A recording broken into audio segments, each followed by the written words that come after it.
We come to the climax of the movie, in the scene where Joker and Murray Franklin have a showdown on live television, which is a confrontation that has been building the entire film. When you bring me out, can you introduce me as Joker? What's wrong with your real name? That's what you called me on the show, a Joker. Do you remember? Did I? I don't know. Well, if you say so, kid, Joker it is. It's good. Thanks, Murray. Many things make the scene effective in telling the story that Todd Phillips is trying to tell. From the script, the music, to sound effects, to the way that the scene was deliberately shot. Let's first start with the social commentary of Joker's narrative. Isolation, mental health, the media, and the anger and downfall of society. And in the center of all this, we see the main character, Arthur Fleck, who wants to be a stand-up comedian, who has a dream of being a guest on the Murray Franklin Show. Come sit, it's starting. Hey, Murray. It's live with Murray Franklin. Stand up. Go ahead.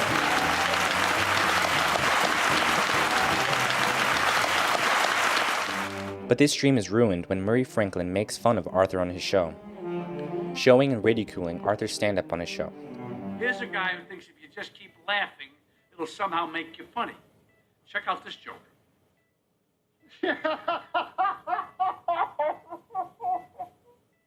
Everyone laughed at me. Well, no one's laughing now. You can say that again, pal. And when Arthur finally appears on the Franklin Show, it concludes the trajectory that he has been on since the beginning. Let's start thinking about how this scene was shot. We can see how the director very deliberately leans into the public nature of this confrontation. We see shots from the TV camera's POV.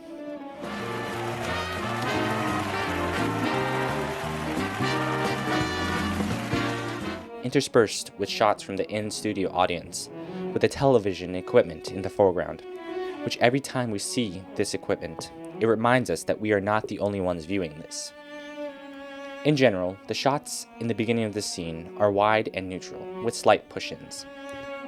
This is exactly how I imagined it. Well, that makes one of us.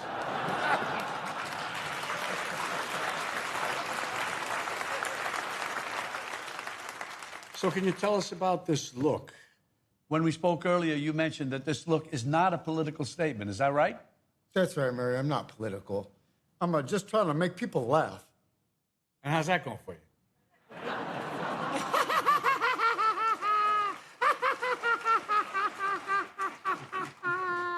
So I know you're a comedian.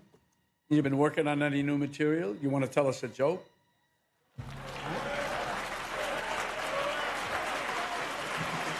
Yeah? Okay.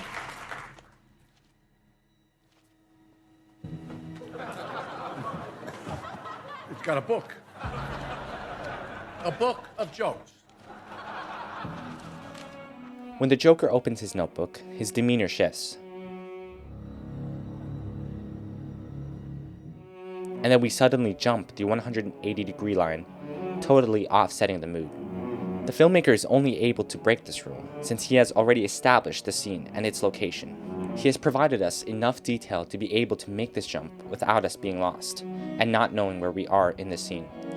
But it is still a big enough jump for us to subconsciously know that something has changed. This shift in orientation helps mark the shift in mood and tone by introducing dramatic backlighting instead of the previous neutral front lighting of the set in the beginning. Then there is the confession. It's been a rough few weeks, Murray. Ever since I killed those 3 Wall Street guys.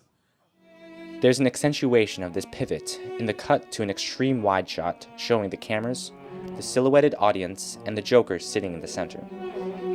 This cut detaches us from the Joker, where previously we were more connected to him through things like the telephoto lenses that were used to close the space between the two characters. Cutting back in, the 180-degree line is repeatedly broken as the scene spins out of control. The camera pushes in closer as the Joker gets more intense. From mediums to close-ups to wider moving shots, The entire movie has been leading up to this moment, and we can feel the tension rising through the music and the background sound effects of things like the audience gasping.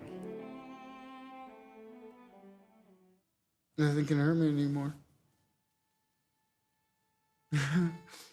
My life is nothing but a comedy. Well, let me get this straight. You think that killing those guys is funny? I do. And I'm tired of pretending it's not. Comedy is subjective, Murray. Isn't that what they say? All of you, the system that knows so much, you decide what's right or wrong the same way that you decide what's funny or not.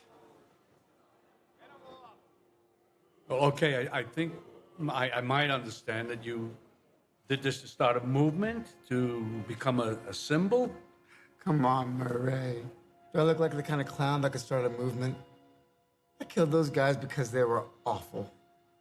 Everybody is awful these days. It's enough to make anyone crazy.